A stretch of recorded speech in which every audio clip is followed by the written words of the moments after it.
If you ever listen to the radio in Canada, you'll notice something strange. They play a lot of Canadian music, like a lot. Like 1 in 3 songs is by a Canadian artist, at least.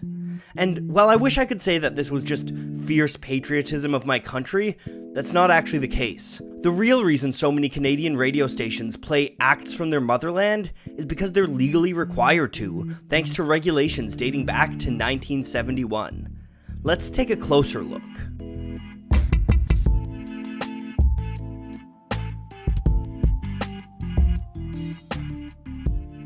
The 1960s were an exciting time for radio. Rock and roll was in the middle of a golden age, and FM broadcasting was starting to get a foot in the mainstream. At the same time, portable radios were getting better in quality, and more young people were buying cars. And of course, this explosion was happening in Canada too. But the music that young Canadians were blaring through their radios wasn't from their home country. Instead, Canadian radio stations focused mostly on the music scenes in the US and Great Britain. That was great for the listeners because there was a lot of incredible music coming out of those scenes, but it wasn't quite as great for Canadian bands. In the mid-60s, acts like Gordon Lightfoot and the Guess Who were finding some success on the Canadian charts, but as we got deeper into the decade, we saw much less Canadian music. Only a few Canadian acts were really having success, and even those that were doing so in the States. Neil Young was working with Buffalo Springfield, who were based out of Los Angeles and made up of mostly Americans. Another Los Angeles band, Steppenwolf, had some better Canadian representation, with 3 out of 5 members being Canadian. But in 1968, Steppenwolf were the only Canadian band to top the Canadian charts, though they did it twice with Born to Be Wild and Magic Carpet Ride. I like to dream, yes, right between the sound machine. That year marked an all-time low for Canadian music success. Only 7 different Canadian songs cracked RPM's Canadian Top 40 that year, with only 4 even breaking the top 10. Even more worrying was the fact that those 7 songs were put out by just 4 different artists: Steppenwolf, the Irish Rovers, Andy Kim, and the Stampeders. It was quickly becoming clear that Canadian radio just wasn't interested in playing Canadian songs, which was posing a threat to the country's music industry as a whole. However, the same year that local chart success bottomed out, the Canadian government created the Canadian Radio, Television and Telecommunications Commission, better known as the CRTC. That organization was charged with regulating broadcast and telecommunications, and one of their mandates was to help support more Canadian content. While there was an upswing in local music on Canadian radio in the following years, most of it was still acts that had found success in the States first, like Anne Murray and the Guess Who. The CRTC organized a public hearing process to investigate, and out of that came a system called the MAPL system. That was created by Stan Cleese, who had just created the JUNO Awards.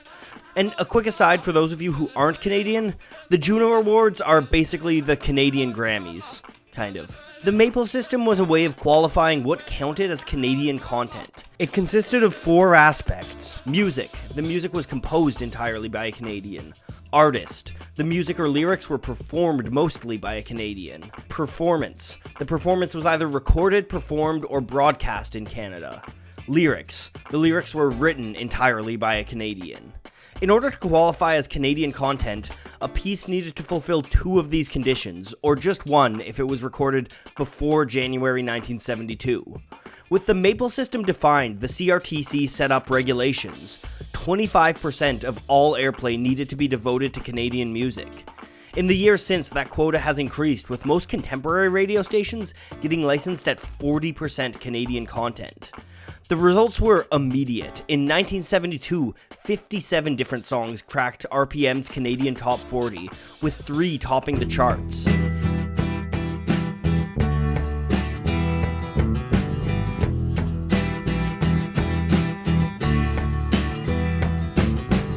Even more promising, the 70s saw the growth of Canadian content based out of Canada.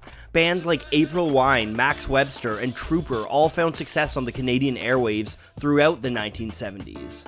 These regulations weren't without controversy, of course. Many people thought it was out of line for the government to step in and tell people what they should and shouldn't be listening to. Despite this, Cancon has continued to this day, and you can make a good argument that it's part of the reason Canada has been able to punch above its weight class on the musical scene. The The 1980s saw Bryan Adams become an international rock star, while the 90s created megastars out of Canadians like Shania Twain, Celine Dion, and Alanis Morissette. And even today, Canadian music is bigger than ever. Names like Drake, The Weeknd, and Justin Bieber have consistently topped charts throughout the last decade. It's not just chart success either. Canadian bands like Arcade Fire have become critically acclaimed in the last decade. And outside of international success, Canadian content, or Cancon, spawned countless groups that have had local success. Some of the biggest of these include Blue Rodeo, Great Big Sea, and Sam Roberts, who are all huge in Canada. And of course, the best example of this is the Tragically Hip, who became Canadian legends thanks to Cancon airplay. Cancon is an important piece of Canada's musical history. It allowed Canadian artists to thrive and find a footing in the world, despite living in the shadow of the cultural giant that is the United States. Love it or hate it, Cancon did its job, and personally, I think Canada and the entire music world are better for it.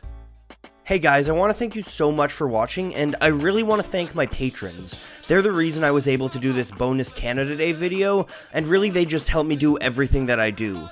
If you want to support, you can go check out my Patreon at patreon.com/polyphonic, and if you want to just keep in touch with me, follow me on Twitter at watchpolyphonic. Thanks again so much for watching, liking, subscribing, and doing all of that great stuff. Oh, and if you want to celebrate Canada Day in style, check out my Cancon playlist. I've put together a video playlist of all of the video essays I've done on Canadian artists.